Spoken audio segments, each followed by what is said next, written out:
Bonjour à tous. Je suis très heureuse de participer virtuellement au lancement du référentiel sur les compétences clés du personnel travaillant auprès des enfants privés de liberté. Je vous adresse toutes mes félicitations, vous qui, aux quatre coins du monde, avez participé à ce travail collectif et participatif. Ce travail a été réalisé avec créativité et réactivité, proposant le format hybride en réponse à la crise sanitaire qui a bouleversé nos vies et nos modes de travail en 2020.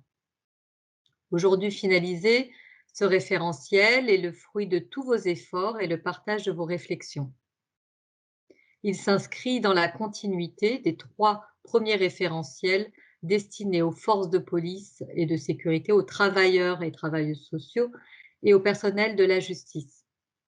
Leur objectif vise à professionnaliser le personnel afin d'encadrer le travail quotidien de ces praticiennes et praticiens et adapter leurs pratiques aux droits de l'enfant et en particulier des enfants des groupes les plus vulnérables. Ils sont également nécessaires pour recruter et mieux former ces professionnels afin que chaque enfant puisse accéder à des services de qualité adaptés à leurs droits et à leur expérience. L'Organisation internationale de la francophonie soutient le Bureau international des droits des enfants depuis le début de ce projet d'élaboration des référentiels depuis 2009. Comme vous le savez, les droits de l'enfant sont au cœur de notre action.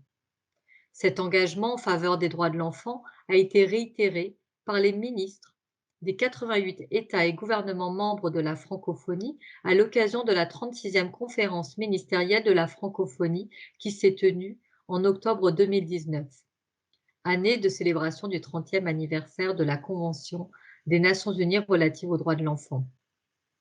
Ce référentiel sur les compétences clés du personnel travaillant auprès des enfants privés de liberté est d'autant plus important que ces enfants peuvent voir leur état de santé physique et mentale affecté.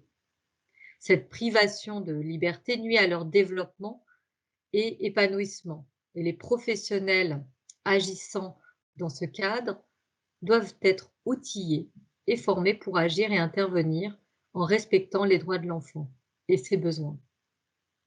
Grâce à ce travail, nous espérons que progressivement, l'esprit de la Convention des Nations unies relative aux droits de l'enfant infusera l'ensemble des secteurs et des professions qui ont un impact sur la vie de l'enfant.